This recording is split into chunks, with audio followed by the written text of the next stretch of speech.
12వ తేదీన కొత్త ముఖ్యమంత్రిగా ప్రమాణ స్వీకారం చేయబోతున్నారు చంద్రబాబు నాయుడు గారు మరొకసారి. కానీ ఆయన ముందున్న సవాళ్ళు ఏంటి? ఆయన రాక కోసం చాలామంది ఎదురు చూస్తున్నారు. చంద్రబాబు గారు వచ్చిన తర్వాత ఎలాంటి భారీ మార్పులు చూడబోతున్నాం? ఒక్కొక్కటి చూసుకుంటే లిస్టు చాలా పెద్దదే ఉంది. ఒకటి ఆయన ఇచ్చిన హామీలు నెరవేర్చడం ఒకటి, కానీ తర్వాత చాలా మందుబాబులు ఎదురు చూస్తున్నారు, పింఛన్దారులు ఎదురు చూస్తున్నారు. ముందుగా రేపు జూలై 1వ తేదీ కోసం ఎదురు చూస్తున్నారు. 7,000 రూపాయలు పింఛన్ ఇచ్చేస్తాను రాగానే, మొన్న 3,000 కలిపి ఈ 4,000, 4 + 3,000 ఇలా చాలానే ఎదురు చూపులు ఉన్నాయి. ఇమీడియట్గా వాటిని అన్నింటినీ సాధించడం అనేది సాధ్యమవుతుందా? చంద్రబాబు గారి ముందు ఉన్న ఒక సవాల్ అనుకోవాలా అది, లేదంటే సునాయాసంగా జరిగిపోతుందా? ఇదే అంశం మీద చర్చించే ప్రయత్నం చేద్దాం. రేపు 12 తర్వాత అంటే జూలై 1 నుంచి ఏమన్నా కనిపిస్తాయి మార్పులు. ఎదురు చూపులు అయితే ఎక్కువైనాయి. చాలా చెయ్యాలి, చాలా చేస్తారేమో ఆయన ఇచ్చిన హామీలు కానీ ఏదైనా ఇమీడియట్గా అంత సింపుల్గా 1 by 1 అంటే లాస్ట్ టైం మనం జగన్ గారు చూసాం, రాగానే మొదలు పెట్టేశారు ఆయన. ఆ తరహా ఏమన్నా చూడగలమా? కొన్ని ఏమన్నా ఆయనకి ఇబ్బందులు ఏమన్నా ఉంటాయా? ఎలా చూడాలి? సంతకం పెట్టిన వెంటనే ఆంధ్రప్రదేశ్లో ఉన్న పల్లె వెలుగు బస్సులన్నిట్లలో కూడా మహిళల ఫ్రీ అనేది బిగిన్ చేసేస్తారనుకుంటున్నాను. ఉచిత బస్సు ప్రయాణం వెంటనే బిగిన్ చేస్తారు. అంటే ఎక్స్ట్రా బస్సులు ఏమన్నా వేస్తారా సార్? అంటే దానికి మన కర్ణాటక, తమిళనాడు చూస్తే కొంచెం ఇబ్బందులు కనిపించినాయి కదా. ఎన్ని జనాలకి తెలియదేంటి చూసి, మగోళ్ళకి ఇంకా పురుషులకి ఎన్ని కూర్చోడానికి అక్కడ ఏమన్నా వదిలేశారా? అయినా కూడా స్కీమ్ ఆపట్లేదు కదా. అవసరం అయితే తర్వాత కొన్ని బస్సులు యాడ్ చేస్తారు. అంటే ఒకటి సార్, అక్కడికి మనకి తేడా ఏంటంటే అక్కడ మెట్రో ఉంది, చాలా వరకు ప్రయాణానికి ఎటువంటి ఇబ్బంది ఉండదు. కానీ ఇక్కడ మనకు అటువంటి ఏం లేవు. లాంగ్ రేంజ్ బస్సులు కూడా పెట్టారు కదా. ఇప్పుడు అక్కడ ఓన్లీ ఏసీ బస్సులు తప్పించి మిగతా అన్నిట్లో ఫ్రీ ఉంది. వాటితో పోల్చుకుంటే మనకి పెద్ద ప్రాబ్లం కాదు. ఎక్స్ప్రెస్ ఎక్కుతారు మగాళ్ళు, ఇక్కడ ఉండదంటారా ప్రాబ్లం అనుకున్నప్పుడు.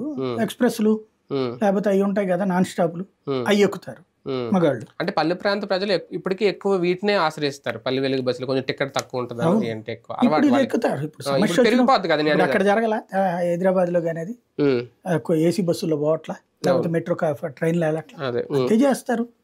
అది ముందైతే అది అమలు చేసేస్తారు. తర్వాత పరిస్థితిని బట్టి ఏమన్నా పల్లె వెలుగు బస్సులు వెంటనే ఇప్పటికిప్పుడు పెంచలేరు కదా. కొన్నాళ్ళు టైం తీసుకుని ఏమైనా పెంచుతారేమో. అది ఒకటి ఫస్ట్ జరిగిపోతుంది. రేపు 1వ తారీఖుకి ఇప్పుడు ఎవరికైతే 66 లక్షలు 67 లక్షల మంది వస్తుందో వాళ్ళందరికీ 7,000 రూపాయలు వస్తాయి ఖచ్చితంగా. అట్లాగే అందులో వికలాంగులకి 6,000 రూపాయల పెన్షన్ కూడా వచ్చేస్తుంది. కొత్తవి యాడ్ చేయడానికి 2-3 నెలలు తీసుకుంటారు అనుకుంటున్నా.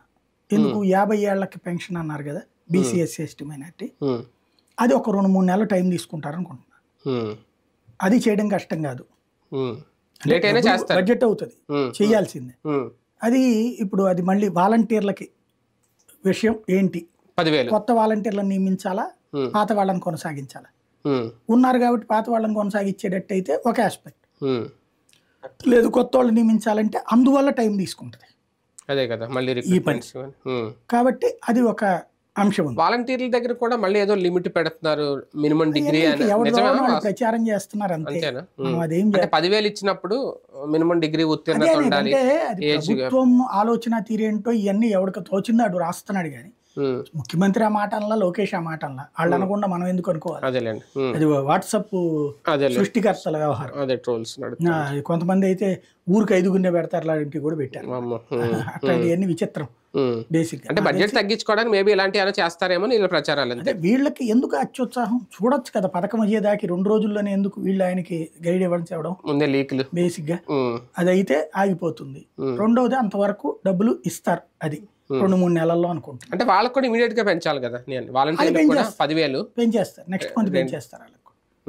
అది ఇది 2 జరిగిపోతాయి. వాలంటీర్కి వీళ్ళకి పెన్షన్ రేపు నెల 1వ తారీఖుకి ఇంటికి వెళ్ళి ఇస్తారు. కాకపోతే చిక్కని చిరునవ్వు ఉపన్యాసం బదులు ఇంకేదన్నా ఇస్తారేమో, మేము మాట నిలబెట్టుకున్నామని. కానీ అది నడుస్తుంది. మేబీ వెనకాల తెలుగుదేశం లోకల్ లీడర్లను కూడా వెళ్ళమంటారేమో వీళ్ళ దగ్గరికి, ఎందుకంటే ఇప్పుడు ఇది చూశారు కాబట్టి. అది చూడాలి. Number 1 aspect. నెంబర్ 2 వచ్చేటప్పటికి అంటే ఈ 2 పక్కన పెడితే, మూడోది 1,500 రూపాయల మహిళలకు కూడా ఒక 3 నుంచి 4 నెలలు పడద్దేమో అనుకుంటా. ఎందుకంటే అన్నిళ్ళని డిసైడ్ చేయాలి. ఇప్పటికే వాళ్ళ దగ్గర ఒక డేటా ఉంది, దాని ప్రకారం ఇచ్చేసేటట్టయితే నెక్స్ట్ మంత్ వాలంటీర్లకు అప్పచెప్పాలి కదా యాక్చువల్గా. అదే నేను అంటుంది, ఆల్రెడీ వాళ్ళ దగ్గర ఉన్న డేటానే కదా, వాళ్ళకే డబ్బులు ఏం చెప్పాలి వాలంటీర్. ఎందుకంటే వాళ్ళు ఆల్రెడీ నారాయణ గారి ట్యాబులతో చేయించారు ఆయన ప్రతి ఇంటిది సర్వే.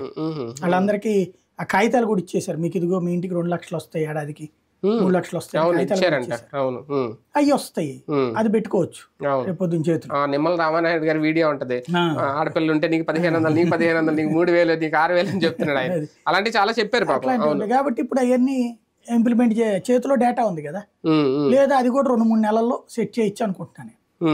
ఓవరాల్ గా ముందు మద్యం ధరలు అయితే నెక్స్ట్ మంతే తగ్గుతుంది అనుకుంటున్నాను. మద్యం ధరలు తగ్గడం ఒకటి, బ్రాండ్లు కూడా మారుస్తాము కొన్ని ఇప్పుడు ఉన్నవన్నీ ఆ భూములు కొంచెం టైం తీసుకుంటది. ధరలు అయితే ఇమీడియట్ గా తగ్గిస్తారు నాకు తెలిసి. ధరలు అయితే 50 రూపాయలు 70 రూపాయలు పెట్టి ఇప్పుడు 200 ఎంత అయింది కదా, అది 50-70 తగ్గిస్తారు. అది పెద్ద కష్టం కాదు, వెంటనే డెసిషన్ తీసుకుంటారు. ప్రస్తుతం ప్రభుత్వ మద్యం దుకాణాలుగా నడుస్తున్నాయి, అవి కూడా మారిపోతాయి. మళ్ళీ టెండర్ విధానాన్ని తీసుకొచ్చే అవకాశం ఉంటుంది. పెడతారు, మద్యం టెండర్ వస్తుంది, ఇసుక ఫ్రీ పెట్టేస్తారు. అవును, ఇసుక ఫ్రీ అని చెప్పారు ఆల్రెడీ. అదే ఇవన్నీ 2 నడిచిపోతాయి. మళ్ళీ బార్లు ఇవన్నీ కూడా ఓపెన్ టెండర్లు పిలుస్తారు. మేజర్ ఇప్పుడు ఒక డౌట్, మళ్ళీ అర్హులు అనర్హులు అనే ఏరివేత ఏమన్నా ఉంటుందా తెల్ల రేషన్ కార్డుల విషయంలో కానీ? శుభం పలకరా పెళ్లి కొడక అంటే ఎందుకు మనకి డౌట్, అంతే. అయిన తర్వాత చూద్దాం. ఇప్పుడు వాళ్ళైతే ఇంకా ఎక్కువ మంది అర్హుల్ని ఇస్తానన్నారు. ఇప్పుడు ఉన్నటువంటి వైట్ రేషన్ కార్డులు అయితే పీకేలేరు కదా. అవునండి. 1,40,45 లక్షల మందికి. మరి అది కనుక పీకడం బిగిన్ అయితే అప్పుడు అది ప్రతిపక్షానికి చేయించినట్టు అవుతుంది.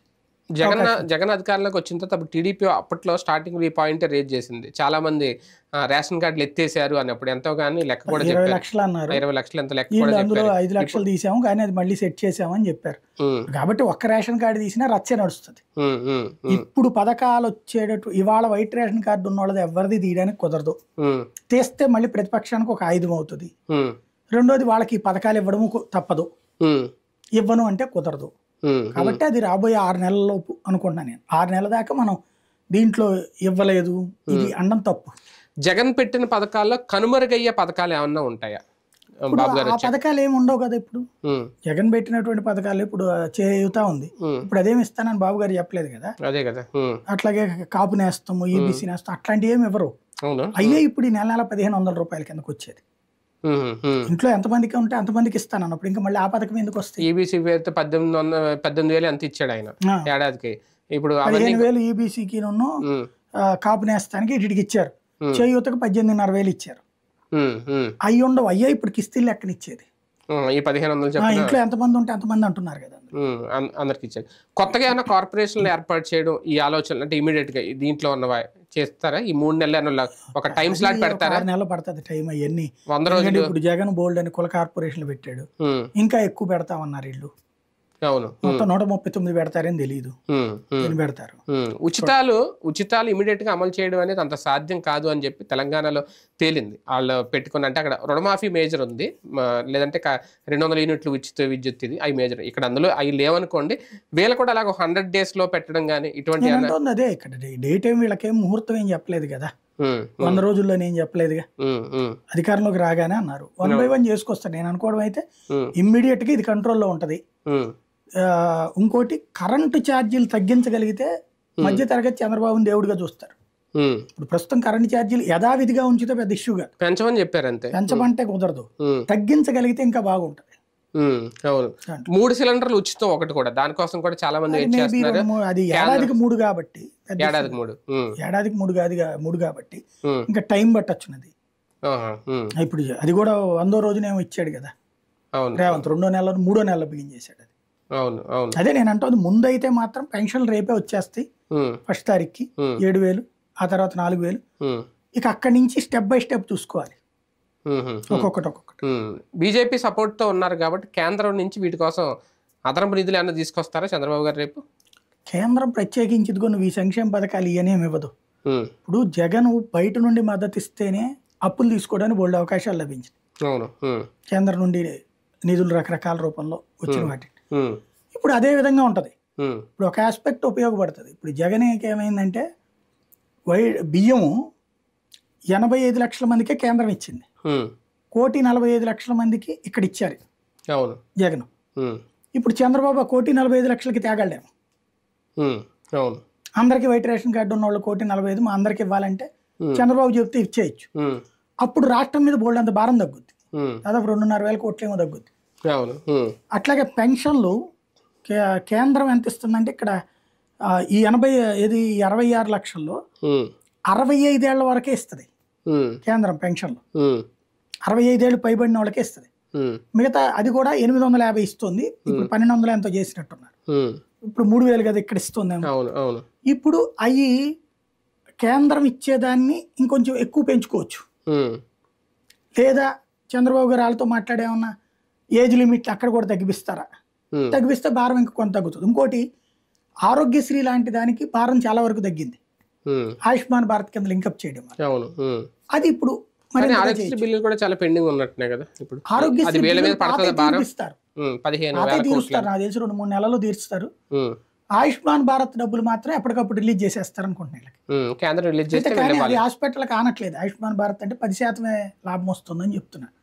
అదేమన్నా రివైవ్ చేస్తారని చూడాలి, పెంచాలి. వాళ్ళు ముందు నుంచి అడిగేది దీనికంటే మేజర్గా ఒకటి క్లారిటీ రావాల్సిన విషయం. ఎందుకంటే ఈ 1500 ఇంట్లో ఆడపిల్లలు 18 ఏళ్ళు దాటిన వాళ్ళకి, ఆ 18 ఏళ్ళు దాటిన వాళ్ళు నిరుద్యోగులు కూడా ఉంటారు చాలామంది. వీళ్ళ నిరుద్యోగ భృతి 3000 ఈయన చెప్పింది. అది ఏమన్నా క్లాష్ అవుతుందా? లేదు అది ఇది రెండు తీసుకుంటారా? నిజంగా అదే కనుక తెలిస్తే చాలా లక్ అవుతారు వాళ్ళు. ఏదో ఒకటే వస్తుంది. 18 ఏళ్ళ అమ్మాయి కింద తీసుకుంటే ఒక ఆస్పెక్ట్, అది కాదనుకుంటే నిరుద్యోగ భృతి. నిరుద్యోగ భృతి కూడా అందరికీ అవ్వదు. నాకు తెలిసి ఏంటంటే పోర్టల్ ఏదో పెడతారట, ఆ పోర్టల్లో అందరూ అప్లై చేసుకోవాలి. అప్లై చేసుకున్నది కంపెనీలకు లింకప్ చేస్తారు వాటిని. ఆ కంపెనీల వాళ్ళు ఆ ప్రొఫైల్ చూసుకుని వాళ్ళకి జాబ్ ఇవ్వడం లాంటి ప్రక్రియ ఉంటుంది. ఒక టైం పెట్టుకుంటారని, టైం బౌండ్ 2 నెలల్లో 3 నెలల్లో చూసి అప్పటికి కూడా రాకపోతే నిరుద్యోగ భృతి లాంటిది ఏమైనా పెడతారని చూడాలి. సాధారణంగా నిరుద్యోగ భృతి లాంటివి ఏంటంటే పార్టీ అభిమానులకి కార్యకర్తలకు ఎక్కువగా వస్తుంటాయి.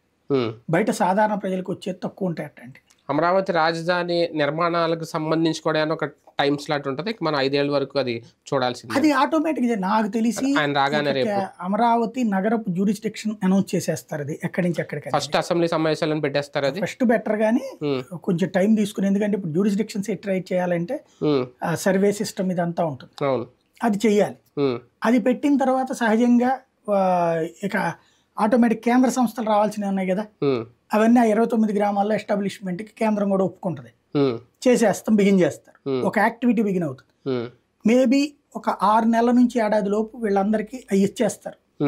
ఏవి డొమెస్టిక్ ఫ్లాట్లు, డెవలప్మెంట్ ఫ్లాట్స్ అవి చేసి ఇచ్చేస్తారు. అవి చేసి ఇచ్చేస్తే ఆటోమేటిక్ గా వాళ్ళు ఇవి ఇచ్చుకుంటారు, డెవలప్మెంట్ కి ఇచ్చుకుంటారు. అప్పుడు ఆటోమేటిక్ గా బిల్డింగ్లు అయ్యే వచ్చేస్తాయి. ప్రభుత్వం కట్టే బిల్డింగ్లు ఎన్ని ఉంటాయండి? తక్కువే ఉంటాయి. మిగతా అన్ని పబ్లిక్ బిల్డింగ్లు వచ్చేసినాయి అంటే అది ప్రైవేట్ ప్రాపర్టీ, పెద్దగా సెట్ అయిపోతుంది. మెయిన్ అమరావతి రైతులే ఎదురు చూశారు చంద్రబాబు నాయుడు గారి రాక కోసం. ఇప్పుడు వాళ్ళ కోరిక ఇమీడియట్ గా సక్సెస్ చేస్తారేమో మేబీ. రైట్, చూద్దాం. మొత్తానికి 12వ తేదీన ప్రమాణ స్వీకారం అయిన వెంటనే ఆయన ఛార్జ్ తీసుకున్న వెంటనే ఏవేవి అమల్లోకి తీసుకొస్తారు, ఏ హామీలు నెరవేరుస్తారు, జూలై 1వ తేదీని తేలిపోద్ది. ఆయన చెప్పినట్టు 7,000 రూపాయలు ఆయన ఖాతాలో వేస్తారా, ఇంటికి వాలంటీర్లతో పంపిస్తారా, వాలంటీర్ వ్యవస్థకు కూడా 10,000 రూపాయలు ఇమీడియట్గా పెంచుతారా, అందులో ఎటువంటి మార్పులు చేర్పులు చేస్తారు చూద్దాం. 12వ తేదీ తర్వాత ఇవన్నీ స్టార్ట్ అవుతాయి. ఏం జరుగుతుందో చూద్దాం.